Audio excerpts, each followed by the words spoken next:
Okay, so let's look at this Rebecca nurse's denial. Rebecca says, "I have none but old age." This is coming in the middle of a several-page exam, and they're at the question to which she's responding here. They ask her something like, what infirmities do you have? Why haven't you been to church meeting? What's wrong with you, basically? And she says, nothing, I'm just old.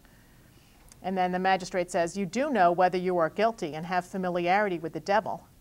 And now, when you are here present to see such a thing as these testify, a black man whispering in your ear and birds about you, what do you say to it?"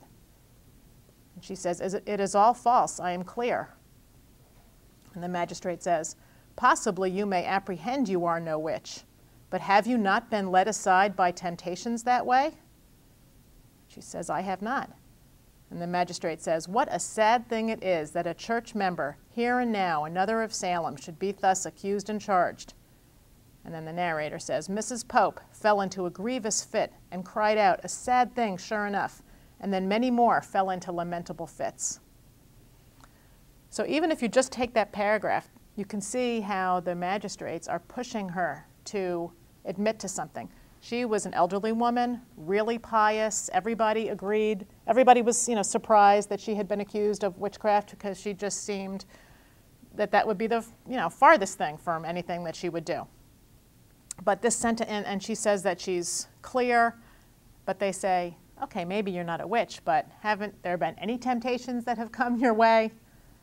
And she says no here, but as it goes on, you can see how they're just trying to get her to say, "Okay, fine," but she doesn't. So she ends up denying the whole thing. She sticks with her denial, and in the end, she is hanged for this because she couldn't prove, as it was hard for any of the deniers to prove, that not only did they not sign the devil's book, but they were perfect in every respect. They had done no sin.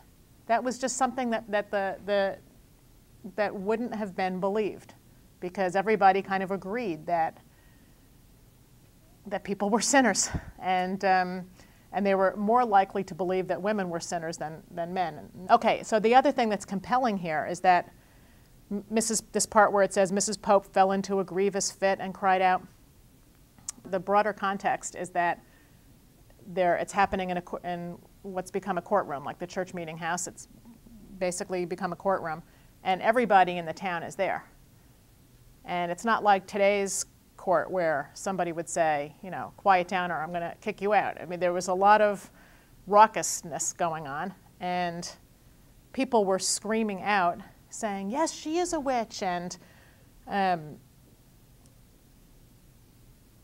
it was hard, even for Rebecca Nurse, for people to dismiss all that. The magistrate says, "Well, then, give me an answer now. Do you think these suffer against their wills or not?" She says, I don't think these suffer against their wills." "Why did you never visit these afflicted persons?" She says, "Because I was afraid I should have fits too." And then the narrator says, "Upon the motion of her body, fits followed upon the complainants abundantly and very frequently."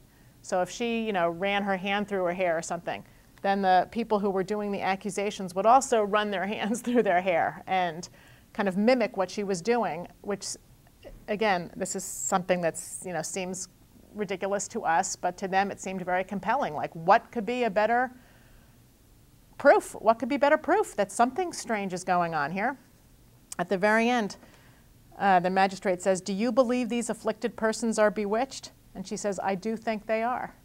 Now, she feels like she has nothing to do with it, but even the fact that she's saying, "I do think they are," that kind of implicated her even further, because everybody assumed that she probably did have a hand in it.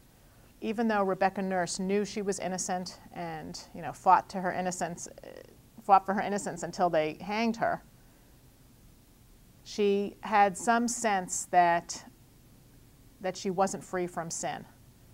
And not that meant she deserved this or that she, had signed the devil's book, according to their theories, but you can see that this made me think that a lot of women probably shared this sentiment. She says,